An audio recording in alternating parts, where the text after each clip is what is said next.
हिजोका कार्यकर्ता, हिजो जनयुद्ध लडेका कार्यकर्ता, हिजो उहाँलाई साथ दिएका कोही उहाँसँग छ अब सिद्धिए। नारायण काजी कुनै जनयुद्ध लडेका मान्छे हो र? भन्नुभएछ केपी ओलीलाई कारबाही गरौँ भन्नु।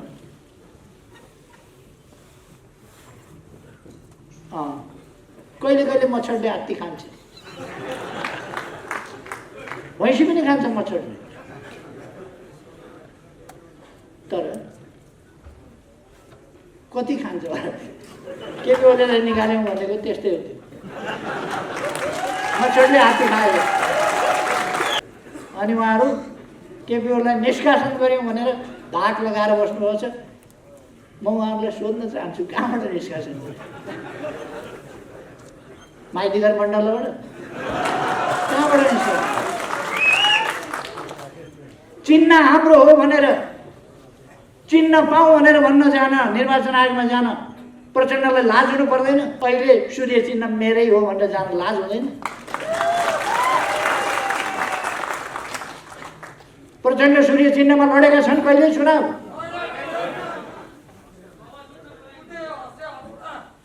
उनी सूर्य चिन्हबाट लडेका पनि छैन। सूर्य चिन्हबाट नलडेर अर्को चिन्हबाट आएको मान्छेले सूर्य चिन्ह चाहिँ मेरै हो, केपी ओलीको होइन। कुन महाधिवेशनबाट माधव नेपाल अध्यक्ष छानिए? कतै गरी विचार। कार्की ब्याङ्केटमा भोज खान जानुभएछ, त्यहाँ भोज खाँदै गर्दाखेरि तपाईँ नै अध्यक्ष हो कामरेड भन्ने कसले भन्यो? उसले चाहिँ मै अध्यक्ष हो। मदन भण्डारीको निधन भएको हुनाले महासचिव भए, मैले छोडिदिए हुनाले अध्यक्ष भए। चुनाव लडेपछि अन्त कतै रिमोटबाट फिटिफिटी पारेर च्यानल लगाइदिएर प्रधानमन्त्री भए। मैले धेरैपल्ट अपरेसन गरेको छु। जतिपल्ट म अपरेसन गर्न जान्छु उहाँको चेहरा कहिले उज्यालो नहुने चेहरा, त्यति बेला चेहरा उज्यालो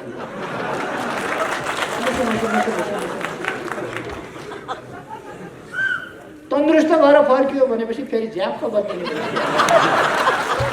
पुग्नुहुन्छ। त्यहाँ दृढताका साथ खण्डन गर्नुहोस्, यिनीहरूको धज्जी उडाउनुहोस्, यिनीहरूका गलत तर्कहरू, गलत अफवाहहरू तिनीहरूबाट जनतालाई मुक्त गराउनु। महान जनयुद्ध भने कराए, महान जनयुद्ध के भयो? फर्सी कुहे चाहिँ कुहे। महान जनयुद्ध के? Not the end of time, this is the continuous process and we are here, don't forget it. सम्पूर्ण युवा साथीहरूमा हार्दिक अभिवादन, सलाम।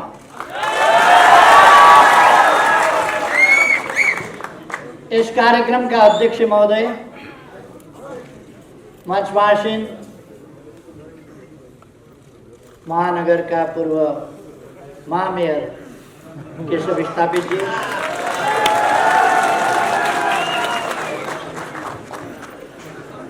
युवा संघ शिथिल भएको अवस्थाबाट फेरि युवा संघलाई जागृत गराएर अगाडि बढाउने युवा नेता पूर्व मन्त्री महेश बस्नेतजी लगायत सम्पूर्ण युवा नेताहरू, साथीहरू और खास तौर से आज के मिथिला और भोजपुरा से आए हमें साथी सब जेकर धोती कुर्ता रैली का आयोजन में बहुत महत्वपूर्ण भूमिका है।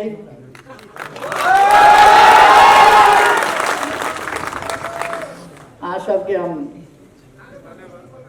धन्यवाद।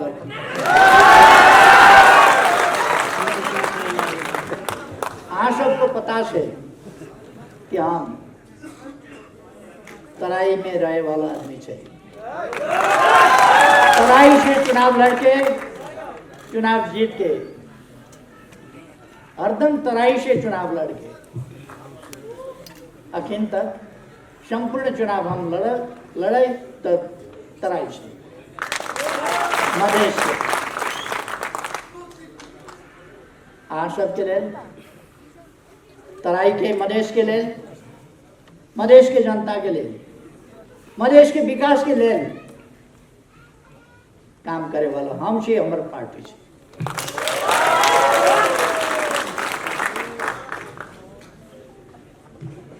भोजपुरी वाले साथी सबके हम कहता नहीं,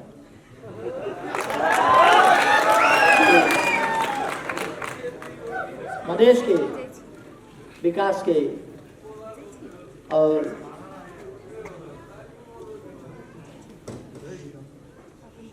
मधेशी जनता के विकास के हमें काम करे के बाद आप सबको बहुत सारा धन्यवाद बा। साथीहरू,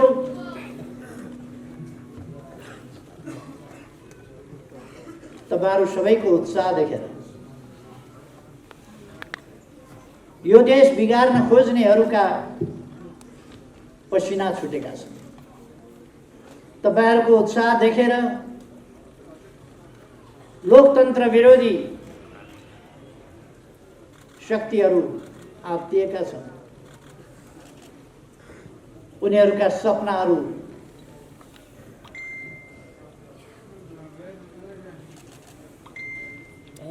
असफल भएका छन्, खेर गएका छन्। उनीहरू आज आत्तिएका छन् तपाईहरुको यो उत्साह देखेर। आज तपाईहरुको उत्साह देखेर देशभक्त शक्तिहरू, लोकतान्त्रिक शक्तिहरू, संघीय लोकतान्त्रिक गणतन्त्रका पक्षधर शक्तिहरू यस देशलाई लोकतन्त्रको बाटोमा दृढताका साथ अगाडि बढाउनु पर्छ, लोकतन्त्रबाट तलमाथि जान दिन हुँदैन भन्ने शक्तिहरू आश्वस्त भएका छन्, विश्वस्त भएका छन् र उनीहरूमा अझ बढी हौसला फलाएको छ। विभिन्न षड्यन्त्र गर्ने षड्यन्त्रकारी शक्तिहरू तिल मिलाएका छन्। म तपाईहरुलाई धन्यवाद भन्न चाहन्छु।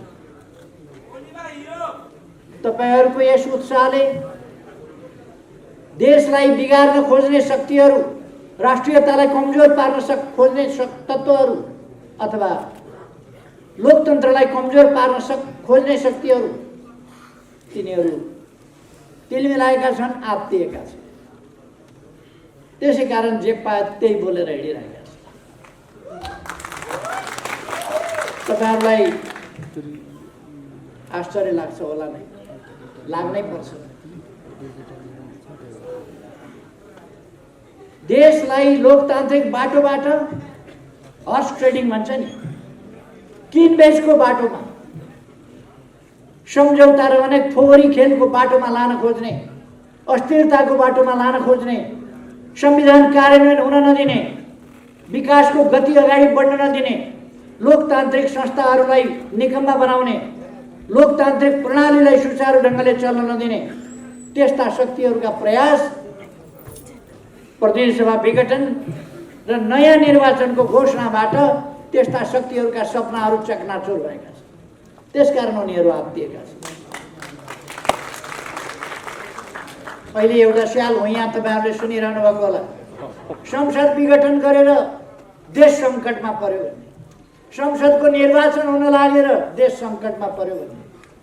अनि हामीले संसदीय निर्वाचन नगर्ने हो र कहिले? संसदको निर्वाचन घोषणा हुँदा, संसदको निर्वाचन हुन लाग्दा देश सङ्कटमा पर्छ। संसदको निर्वाचन हुन लाग्दा संविधान सङ्कटमा पर्छ। सङ्कट केही स्वार्थी तत्त्वहरूका स्वार्थमा पर्छ। देशलाई लोकतन्त्र आफ्नो अभ्यासको बाटोमा अगाडि बढ्छ, संविधान कार्यान्वयनको बाटोमा अगाडि बढ्छ। तर संविधान कार्यान्वयन हुन नदिने, संवैधानिक निकायहरूलाई अगाडि जान नदिने, तिनलाई क्रियाशील हुन नदिने यस्ता प्रयासहरू कति भए तपाईहरुले देख्नु।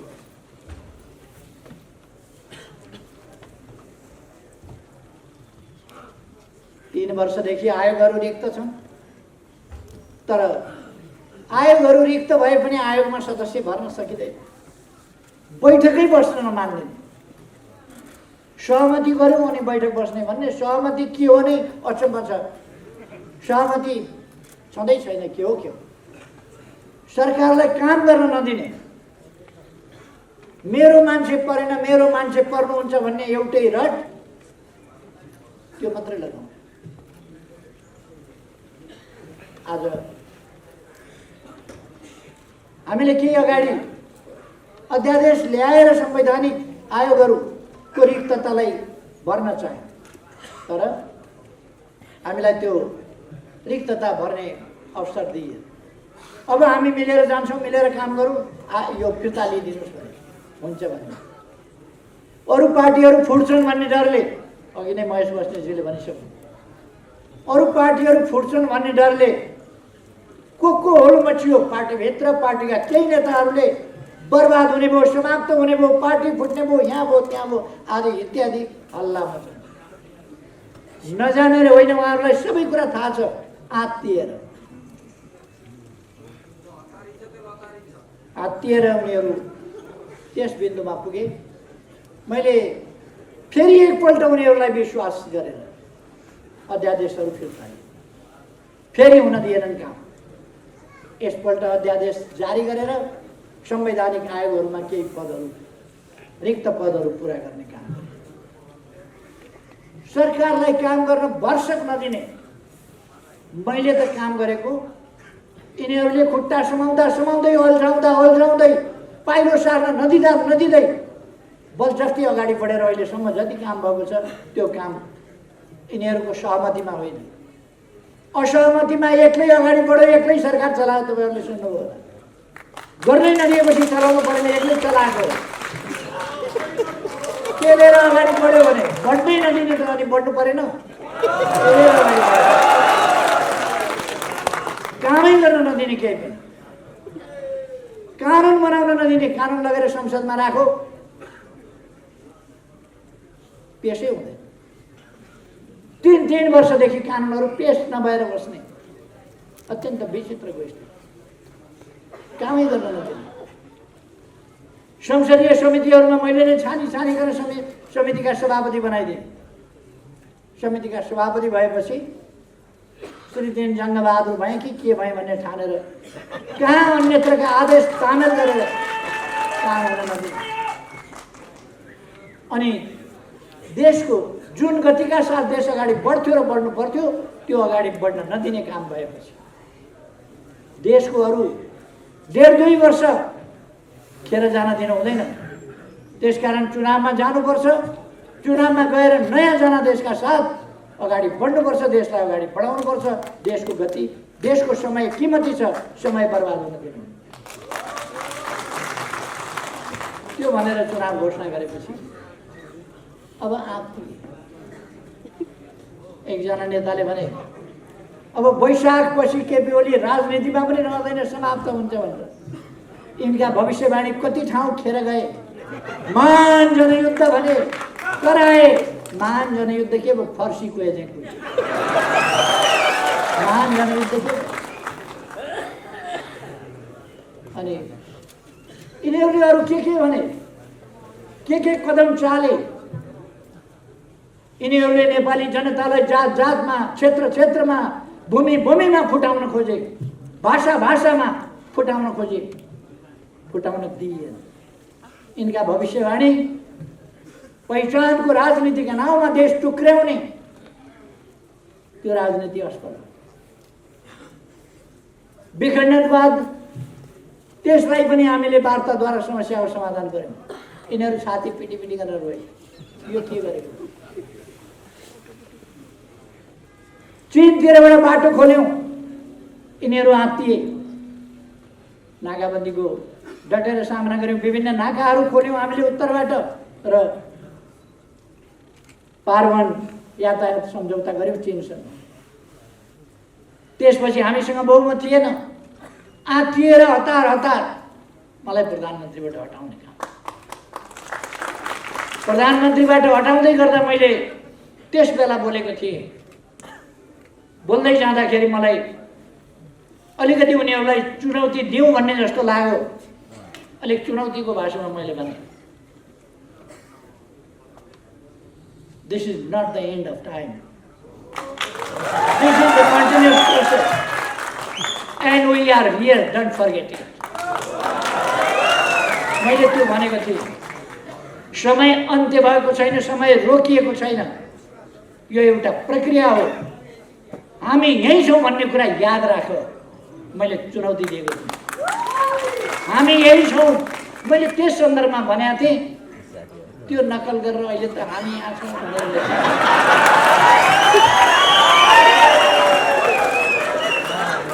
अब म उनीहरूलाई भन्न चाहन्छु, त्यहीँ बस्दै गर भाइ, त्यहीँ बस्दै गर, जाँदै गर, बारम्बार जाँदै गर, बस्दै गर।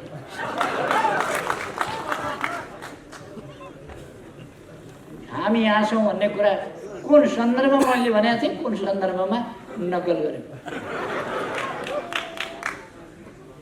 अब अहिले प्रधानमन्त्रीले चालेको कदम संसद विघटन असंवैधानिक भयो भनेर हल्ला चलाइरहेको छ। एकपल्ट अदालतमा जागिर खाएको भरमा केही मान्छे पोरपरार जागिर खाएको थियो कि अहिले पनि जागिरमै छन् भन्ने बिर्सिएर यस्तो हुन्छ र उस्तो हुन्छ भनेर बोल्न थालेको छ। म उहाँहरूलाई भन्न चाहन्छु, उहाँहरू जस्तो सर्वोच्च अदालतका सर्वोच्च ठाउँमा पुगिसकेका बसिसकेका मान्छेहरूले सर्वोच्च अदालतलाई गलत ढङ्गले प्रभावित गर्ने, गुमराहमा पार्ने, अल्मल्याउने अथवा धम्काउने खालका कुनै पनि क्रियाकलाप उहाँहरूलाई गर्न सुहाउँदैन। उहाँहरूले बन्द गर्नु। स्वतन्त्र न्यायालयलाई लोकतन्त्रमा कदर गर्न सिक्नुपर्छ। स्वतन्त्र न्यायालयलाई कदर गर्न नजान्ने अनि लोकतन्त्र, न्यायालय, न्याय, संविधानका कुरा गर्ने, सडकबाट तपाईँ फैसला दिनुहुन्छ कि संवैधानिक परिषदबाट, संवैधानिक इजलासबाट? संविधानमा संवैधानिक इजलास छ। अहिले अति जान्ने सुन्ने अजासु भन्छ त्यस्ता, अति जान्ने सुन्नेहरू केही निस्किएर संवैधानिक इजलासले हुँदैन भनेर, कुन संविधानले भन्यो तपाईँलाई संवैधानिक इजलासले हुँदैन भनेर? वास्तवमा उहाँहरूले जे भन्यो त्यही हुनुपर्ने, जुन इजलास भन्यो त्यही हुनुपर्ने, जे फैसला उहाँहरूले भन्नुहुन्छ त्यही फैसला गर्नुपर्ने हो भने अदालत किन चाहियो? अदालतै चाहिएन, उहाँहरूले भने अनुसारै हुनुपर्छ भने अदालतै चाहियो। म भन्न चाहन्छु, सम्मानित स्वतन्त्र सम्मानित न्यायपालिकाको कदर गर्न सिकौँ, कदर गरेर जाउँ।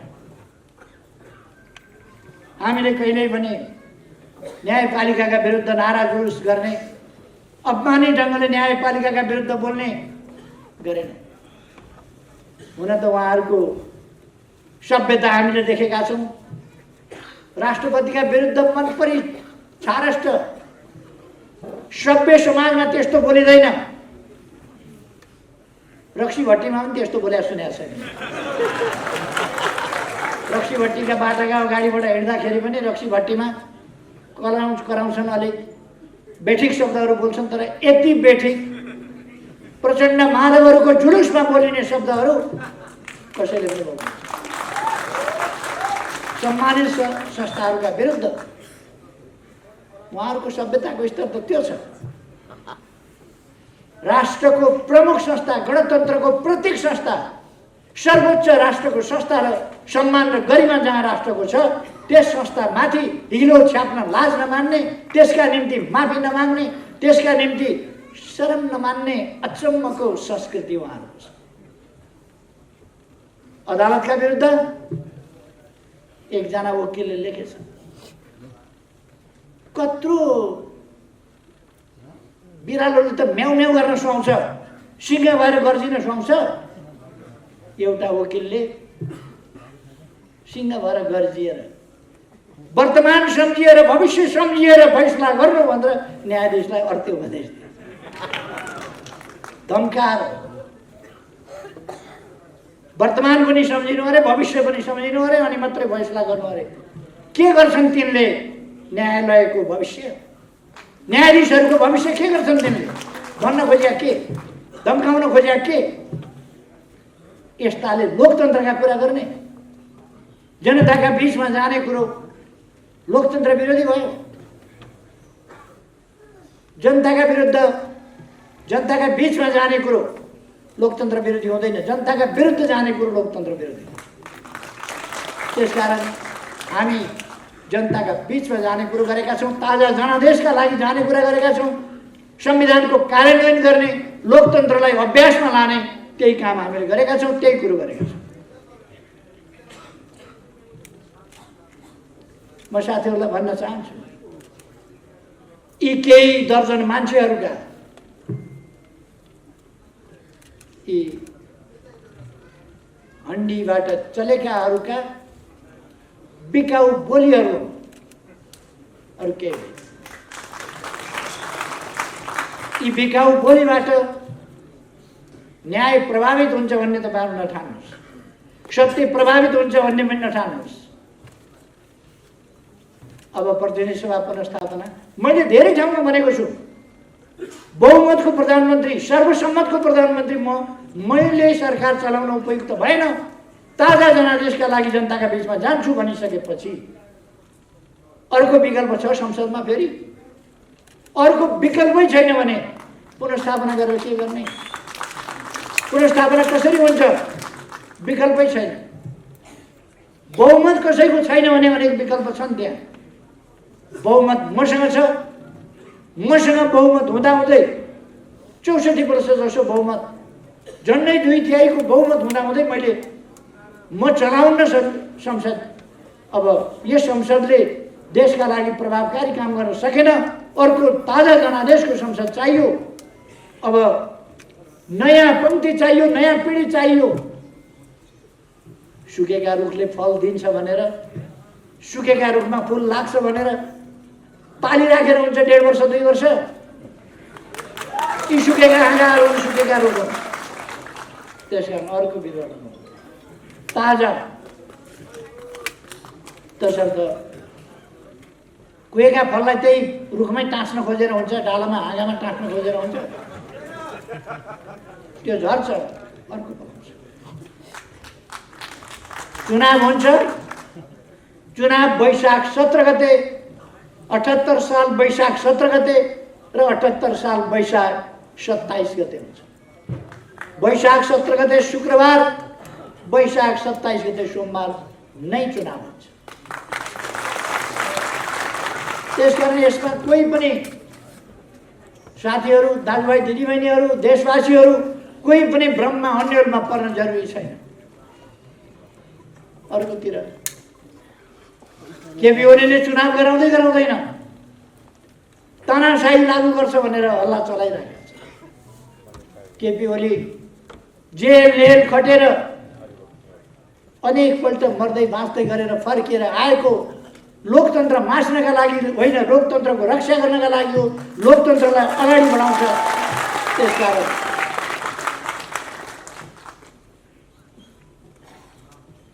चुनाव वैशाख 17 गते हुन्छ, चुनाव वैशाख 27 गते हुन्छ, 2 चरण। यसमा एक दिन पनि तलमाथि पर्दैन। साथीहरू चुनावको माहौल तयार गर्नुहोस्, चुनावको वातावरण तयार गर्नुहोस्, चुनावमा जानुहोस्। हामीले यसपल्ट आँधीबेहरी सिर्जना गर्नुपर्दछ, चुनावी वातावरणको जनलहर सिर्जना गर्नुपर्दछ। यस आँधीबेहरी, यस लहरले यस्ता सडल गडल तत्त्वहरूलाई किनारामा फाल्दैछ। मैले अस्ति अँध्यारो अनुहार लाएर निराशापूर्वक प्रचण्डले बोलेको सुने।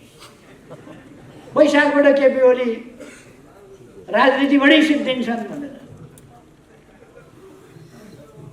अधिक समय काम गरे हुनाले अलिअलि माया पनि लाग्दो रहेछ कि। तिनको यसो बोलेको सुनेर मलाई माया पनि लाग्यो। न हिजो उनलाई जनयुद्ध भनेर सञ्चालन गर्दा साथ दिने हिजोका कार्यकर्ता, हिजो जनयुद्ध लडेका कार्यकर्ता, हिजो उहाँलाई साथ दिएका कोही उहाँसँग छ अब सिद्धिए। नारायण काजी कुनै जनयुद्ध लडेका मान्छे हो र? यताको गोटी उता सारो, उताको गोटी यता सारो अनि टप्लक्क त्यो खालको। आज को छन् त उहाँसँग?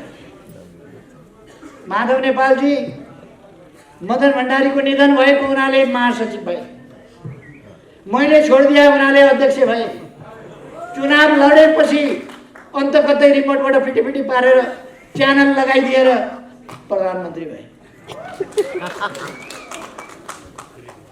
कहिले चुनाव लडेका बेला देखिहाल्नु तपाईँहरूले 9 महाधिवेशनमा म त साँच्चै स्टेजरमा थिएँ।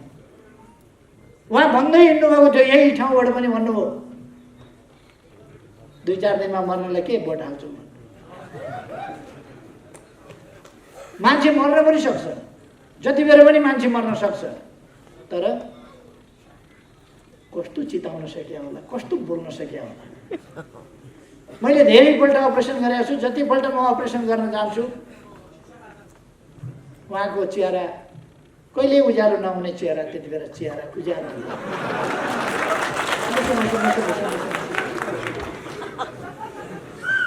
तन्दुरुस्त भएर फर्कियो भनेपछि फेरि झ्याप्प बत्ती।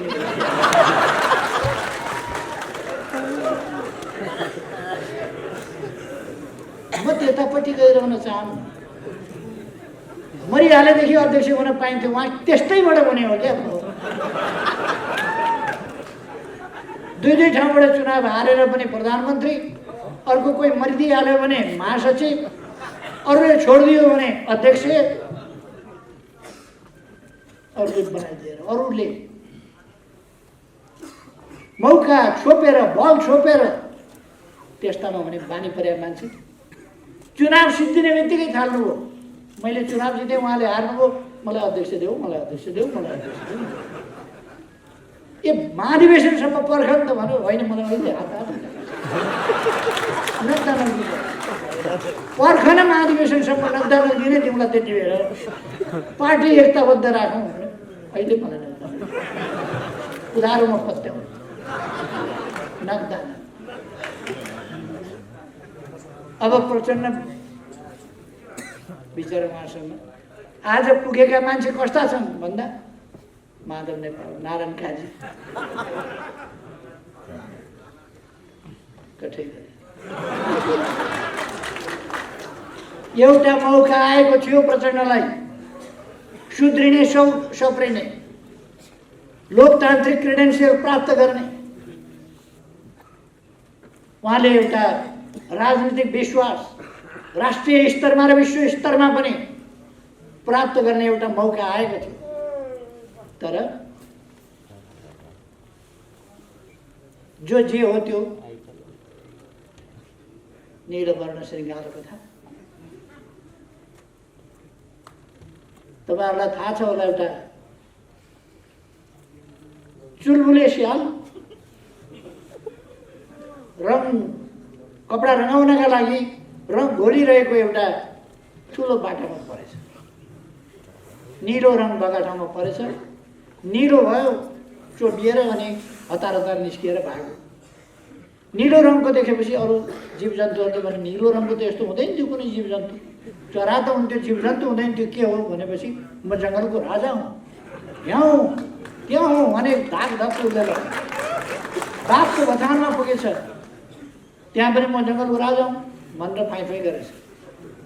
एक ठाउँ स्याल कराएछ, अन्त कतै स्याल कराएको सुनेपछि, एउटा स्याल कराएको सुनेपछि अर्को स्यालले नकराइकन हुँदैन, त्यसले कराउनै पर्छ, ठाडो घाँटी लाउनै पर्छ, कराउनै पर्छ, हुहु गर्नै पर्छ। त्यही नबोले स्याल ठिकै थियो, फेरि बोलेपछि हु गरेपछि चिनिहाल्यो। आनी बानी छोड्दैन। जे होस्, यो विघटनको कुनै व्यवस्था संविधानमा छैन भन्नेहरू मैले उल्लेख गरिदिएको छु। त्यहाँ पनि संविधानको धारा 76 को उपधारा 7 मा प्रधानमन्त्रीको सिफारिसमा राष्ट्रपतिले प्रतिनिधि सभा विघटन गरी प्रतिनिधि सभाको नयाँ निर्वाचनका लागि मिति तोक्नेछ भन्ने व्यवस्था छ। त्यहाँनिर चाहिँ तपाईँहरूको आँखा किन पुग्दैन? प्रधानमन्त्रीले संसद विघटन गर्न हुन्न भन्ने संविधानमा कहीँ लेखेको छैन। विघटनको सिफारिस गर्न पाउँदैन भन्ने कहीँ लेखेको छैन। प्रधानमन्त्रीको सिफारिसमा राष्ट्रपतिले विघटन गर्छ चाहिँ लेखेको छ। त्यो चाहिँ लेखेको छ। अरू विकल्प हुँदाहुँदै भन्छन्। विकल्प कहाँ छ? 64% मसा छ, 36% विकल्प हुन्छ, 51% चाहिन्छ सरकार बनाउन। अनि कमसेकम 138 जना भएपछि मात्रै सरकार बन्छ। 174 जना मसँग छ। 275 मा 174 जना मसँग भएपछि 138 फेरि कहाँबाट बाँकी रहन्छ? बाँकी नै रहँदैन भने विकल्प कहाँ छ? विकल्प छैन। जबरजस्ती नै गर्ने हो भने त के भयो? अब सत्ता छोड्नभन्दा अगाडि संसदमा पसेर तोडफोड गरेको, गोली हानेको पनि देखियो। जबरजस्ती नै गर्दाखेरि त के भयो? तर जबरजस्ती चल्दैन लोकतन्त्र। संविधान कानुन अनुसार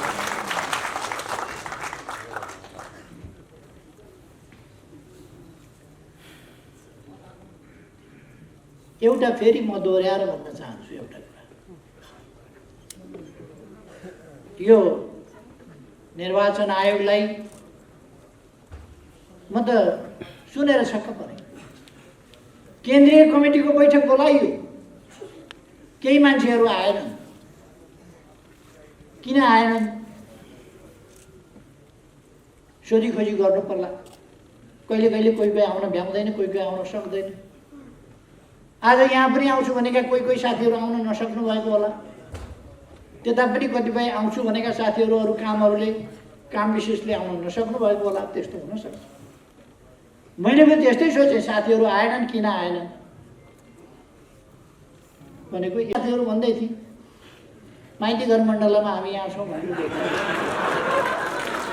केन्द्रीय कमिटीको बैठकमा नआएर माइती घर मण्डलमा हामी यहाँ छौँ। त्यसपछि उनीहरूले सूर्य चिन्ह, पार्टीको नाम, झन्डा, लोगो छ, कसैलाई नदिनु होला, हामीलाई दिनु होला, हामी मात्रै आधिकारिक हौँ, अरू होइन, हामीलाई दिनु होला भनेर पत्र पठाउनु भएछ। कुन हैसियतमा उहाँहरूले पत्र पठाउनु भयो? उहाँहरूले भन्नुभएछ केपीओलीलाई कारवाही गरौँ भन्नु।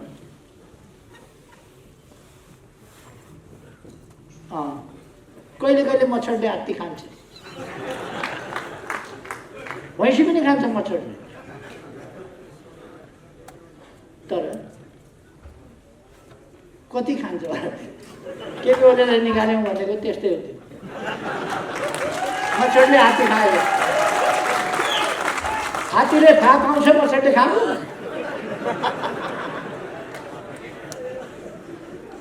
मच्छरले छाला पनि छेड्न पाउँदैन, बिचरा खायो भन्छ। अनि उहाँहरू केपीओलीलाई निष्कासन गऱ्यौँ भनेर धाक लगाएर बस्नुभएको छ। म उहाँहरूलाई सोध्न चाहन्छु, कहाँबाट निष्कासन गर्यो? माइतीघर मण्डलबाट? कहाँबाट निष्कासन?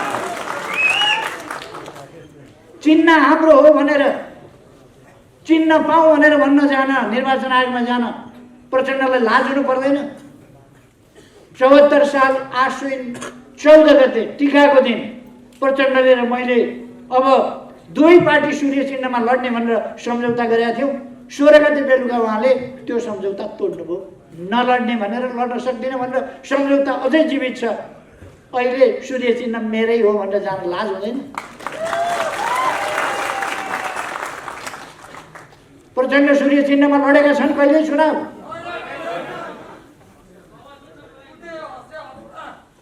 उनी सूर्य चिन्हबाट लडेका पनि छैन। सूर्य चिन्हबाट नलडेर अर्को चिन्हबाट आएको मान्छेले सूर्य चिन्ह चाहिँ मेरै हो, केपीओलीको होइन। अनि यो एउटा कमेडियन के भन्ने सो देखाउँछन् टेलिभिजनमा, त्यो कमेडियन के जातिमा पठाइदिनु पर्ने उनीहरूलाई, त्यो कमेडियन सो। उहाँहरूले योभन्दा मजाक के हुन्छ? सहमति गरेर सूर्य चिन्ह ल्याऊ भन्दाखेरि लिन्न भनेर सहमति उल्लङ्घन गरेर हँसिया हथौडा, अन्नाभित्रको हँसिया हथौडा के लिएर चुनाव लडेको। अहिले सूर्य चिन्ह मेरै हो भनेर मैले दोस्रो अध्यक्ष दिएको थिएँ, अब त अध्यक्ष नै मै हुँ भनेर। कुन महाधिवेशनबाट माधव नेपाल अध्यक्ष छानिए? कतै गरी विचार। कार्की ब्याङ्केटमा भोज खान जानुभएछ, त्यहाँ भोज खाँदै गर्दाखेरि तपाईँ नै अध्यक्ष हो कामरेड भनेर कसले भन्यो? उसले त मै अध्यक्ष हो। पार्टी अध्यक्ष हुनलाई एउटा प्रक्रिया हुन्छ, महाधिवेशनबाट अध्यक्ष छानिन्छ, अथवा दुई पार्टी मिल्दा हामीले दुई पार्टी मिलाउनका लागि दुईटा अध्यक्ष बनाएको थियौँ। अहिले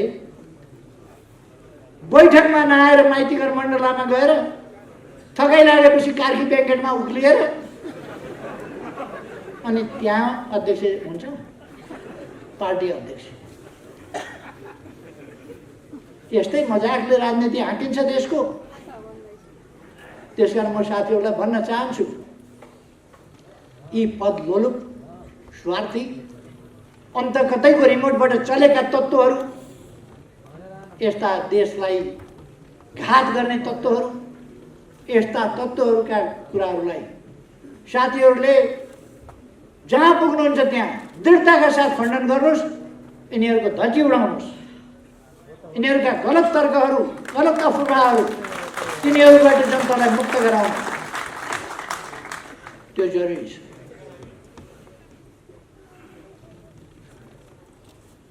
हामी उहिले जित्थ्यौँ, हामी गीत गाउँथ्यौँ एउटा, हामी जित्नेछौँ एक दिन भने। पोहोर मैले भने हामीले जितेका छौँ भनेर। फेरि यिनीहरूले एउटा भ्रम र अन्यल खडा गरेका छन्, हामीले फेरि गीत गाउनु पर्ने भएको छ, यसपल्ट पनि हामी जित्छौँ भनेर। जित्छौँ हामी यसपल्ट पनि। धनगढीको हिजो सभा तपाईँहरूले हेर्नुभयो, विशाल जनसभा, देशभरि एउटा लहर सिर्जना भएको छ। अलिक पछाडि यिनीहरू पूर्वमा हात राखेर रुन्छन्, अलिक पछाडि त्यो दिन आउँदैछ। यिनीहरू जनतामा स्थापित र जनताबाट स्वीकार्य तत्त्वहरू होइन। बलजफ्ती, कहिले हतियारको बलमा, कहिले टिकडमको बलमा, कहिले झुटको बलमा, कहिले बेइमानीको बलमा टप्किएर माथि पुग्ने तत्त्वहरू। अब यस्ता तत्त्वहरूलाई जनताका बिचमा लगेर जनताको अभिमतबाट यिनलाई यिनको वास्तविक हैसियत देखाइदिनुपर्छ। यिनले भविष्य देखेनन् भने अब हामीले भविष्य देखाइदिनुपर्छ। आज तपाईहरूले अत्यन्तै राम्रो गर्नुभएको छ। हाम्रो पार्टी मधेस विरोधी पार्टी भनेर हल्ला चलाइरहेको, आज हिमाल पहाड तराई मधेस सबलाई एक बनाएर धोती कुर्ता पगडी समेत जुलुसमा सहभागी भएर साथीहरूले असाधारण राष्ट्रिय एकता प्रदर्शन गर्नुभएको छ, जो अत्यन्तै प्रशंसनीय कुरा हो, जो अत्यन्तै समर्थन योग्य कुरा हो, उत्साहजनक हो। हाम्रो देश हिमाल पहाड तराईको देश हो। हामीले हिमाल पहाड तराईमा बस्ने सबै जनताको विकास नगरी, सबै ठाउँको विकास नगरी, सबै ठाउँमा विकासको लहर नल्याइकन हामी देशको विकास गर्न सक्छौँ। त्यसकारण देशको विकास एक ठाउँ गरेर मात्रै हुँदैन, एउटा जातिको विकास गरेर मात्रै हुँदैन, एउटा भूगोलको मात्रै विकास गरेर हुँदैन, एउटा भाषा एउटा धर्म मान्ने जनताको विकास गरेर हुँदैन। हामी बहुभाषिक बहुसांस्कृतिक देश हौँ। विभिन्न आस्थामा बाँडिएका छन् जनता, तर हाम्रो साझा गन्तव्य, साझा उद्देश्य एउटै छ। हाम्रो राष्ट्रिय आकांक्षा एउटै छ, समृद्ध नेपाल र सुखी नेपाल। समृद्ध नेपाल भनेको पश्चिम पनि पर्छ, पूर्व पनि पर्छ, दक्षिण पनि पर्छ, उत्तर पनि पर्छ, हिमाल पहाड तराई सबै पर्छ समृद्ध नेपालभित्र। त्यसै कारण हामीले मैले किन अघिल्लोपल्ट प्रधानमन्त्री हुँदा कुरो मात्रै चलिरहेको हुलाकी राजमार्ग निर्माण गर्ने भनेर, हुलाकी राजमार्ग हामी आफै निर्माण गर्छौँ भनेर 10 अरबभन्दा बढी रकम सायद छुट्याए। 10 अरब रकम छुट्याएर हुलाकी राजमार्ग आफै बनाउँछौँ। किन पूर्व पश्चिम राजमार्ग फराकिलो गर्नुपर्छ? किन राजमार्गबाट सदरमुकाम जोड्ने 4 लेन र 6 लेनका बाटाहरू बनाउनु पर्छ? त्यो अभियान किन चलाए? तराईका सहरहरूमा ढलको व्यवस्था गर्नुपर्छ र तराईका सहरहरूलाई सफा सुग्घर राख्नुपर्छ भन्ने अभियान किन चलाए? मभन्दा अगाडिका प्रधानमन्त्रीहरूलाई तराईका सडक सहरहरूमा ढलको अभावमा फोहोर थुप्रिएको, नाली थुप्रिएको थाहा थियो कि थियो? तर कसैले केही गरेन। मेरै समयमा विराटनगर, जनकपुर लगायतका सहरहरूमा अहिले 400-500 किलोमिटरभन्दा बढीको ढलहरू निर्माण भइसक्यो। विराटनगर चक्रपथ, जनकपुर चक्रपथ, सहरीकरण, यी सबै अभियानहरू हामीले अगाडि बढायौँ। सदरमुकामहरूमा र नगरपालिकाहरूमा तिनको विकासका लागि विशेष ढङ्गले रकम छुट्यायो। अहिले सुनकोशी मरिन डाइभर्सन त्यो अब ठेक्का लाग्ने स्थितिमा पुगेको छ र छिटै नै हामी त्यसको ठेक्का लगाउने र निर्माण कार्य प्रारम्भ गर्ने गर्दैछौँ। तराईमा डुबान हुने बाटो बनाएर भनेर होस् अथवा बाँध बनाएर भनेर डुबान हुने स्थिति थियो, त्यस डुबानलाई रोकेर हामीले अब खोल्ने प्रबन्ध गरेका छौँ। मैले मोदीजीसँग कुरा गरेँ र जोइन्ट टोली गयो, विभिन्न ठाउँहरूमा खोलेका छौँ। अब विभिन्न ठाउँहरूमा खोल्दैछौँ। चाँदनी दोधारामा 1 हप्ता अगाडि मात्रै भारतसँग सहमति भएको छ। अब 6 महिनाभित्र डिपिआर तयार गरेर 6 महिनामा हेडवर्क सुरु गर्ने र त्यहाँबाट चाँदनी दोधाराको सिँचाइ गर्ने। चाँदनी दोधारामा त्यस्तै गरेर आइसिपी निर्माण गर्ने, सुखा बन्दरगाह, औद्योगिक क्षेत्रहरू विभिन्न तराईमा तोकिएका छन्। रोजगारीका अवसरहरू सिर्जना गर्ने नयाँ कार्यक्रमहरू ल्याइएको छ। कृषिको आधुनिकीकरणका कार्यक्रमहरू ल्याइएको छ। सबभन्दा बढी कृषि कहाँ हुन्छ? तराईमा। कृषिको आधुनिकीकरणको कार्यक्रम, सिँचाइका कार्यक्रम, सतह सिँचाइ र डिप बोरिङ जस्ता विभिन्न कार्यक्रमहरू यी सञ्चालन गरिएको छ। तराईलाई ध्यानमा राखेर चुरे संरक्षण, वातावरणलाई ध्यानमा राखेर चुरे संरक्षण अभियानको रूपमा चलाइएको छ। तराईमा मधेसमा मेडिकल कलेजहरू, क्याम्पसहरू, विश्वविद्यालयहरू, सभा हलहरू विभिन्न बनाएका छौँ। निजगढ अन्तर्राष्ट्रिय विमानस्थल बन्दैछ। यता लुम्बिनीमा गौतम बुद्ध राष्ट्रिय विमानस्थल लगभग टुङ्गिने स्थितिमा पुगेको छ। पोखरामा अर्को विमानस्थल हामी बनाउँदैछौँ। धनगढी, जनकपुर लगायत भैरवा, चितवनमा सिँचाइ गर्नु पर्दैन। मधेस भनेर शिक्षा बढ्छ, केटाकेटी पढाउनु पर्दैन। मधेस भनेर मात्रै मान्छे निरोगी हुन्छ, त्यहाँ अस्पताल खोल्नु परेन। तपाईँहरूलाई थाहा छ, एकै दिनमा 309वटा अस्पताल हामीले अस्ति शिलान्यास गऱ्यौँ।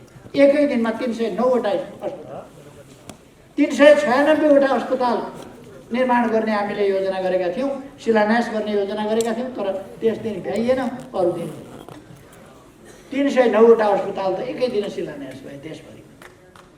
तसर्थ म साथीहरूलाई भन्न चाहन्छु, तराईमा सन्देश लिएर जानुहोस्। तराईको विकासका लागि अहिलेको सरकार अत्यन्तै दत्तचित्त छ। अहिलेको सरकार तराईको विकासका लागि, तराईको जनताको विकासका लागि, तराईको जनताको खुशहालीका लागि काम गर्छ। 12 वर्षमा चक्रवातले गर्दाखेरि 869 घरहरू ध्वस्त भए। फुसका घरहरू भत्किएका थिए आम रूपमा, तर केही महिनाभित्र हामीले 869 घरहरू निर्माण गरेर जनतालाई हस्तान्तरण गरेर बसोबास गराएको यो साथीहरूलाई थाहा छैन। त्यसकारण यो तराईका जनतालाई हेरेन भन्ने कुरा होइन। नदी नियन्त्रणका सम्बन्धमा, अरू कामहरूको सम्बन्धमा, तराईको सम्बन्धमा विशेष योजनाका साथ सरकार अगाडि बढेको छ। अहिले धेरै थुप्रै औद्योगिक क्षेत्रहरू झापादेखि लिएर वहाँ दैहीसम्मका सुदूरपश्चिमसम्मका औद्योगिक क्षेत्रहरू मूलतः कहाँ छन्? एकाध बाहेक सम्पूर्ण औद्योगिक क्षेत्रहरू तराई मधेसमा। त्यसकारण म साथीहरूलाई कुनै प्रकारको भ्रममा नपर्न आग्रह गर्न चाहन्छु। यो सरकार जुन ठाउँ पछाडि परेको छ, जुन समुदाय पछाडि परेको छ, त्यसलाई अगाडि बढाउन कृत सङ्कल्पित छ। यसले गरेर छोड्छ, काम गरेर देखाएर छ। त्यसर्थ म साथीहरूलाई आग्रह गर्न चाहन्छु, कुनै भ्रममा नपरेर अगाडि बढ्नुहोस्। आजको जुलुसले, यस प्रकारको यो युवा जुलुसले त्यस प्रकारको एउटा गहिरो सन्देश दिएको छ देशलाई। यस भावनालाई अगाडि बढाउन जरुरी छ। आग्रह गर्न चाहन्छु। युवा सङ्घले यस प्रकारको कार्यक्रमको आयोजना गरेर एउटा नयाँ सन्देश पनि दिएको छ, नयाँ उत्साह, नयाँ जागरण ल्याएको छ। यसपछि अघि नै साथीहरूले भनिसक्नुभयो, देशका पालिका तहसम्म, जिल्ला र निर्वाचन क्षेत्र मात्रै होइन, पालिका तहसम्म, पालिकाका पनि वडा तहसम्म हामी सङ्गठन विस्तार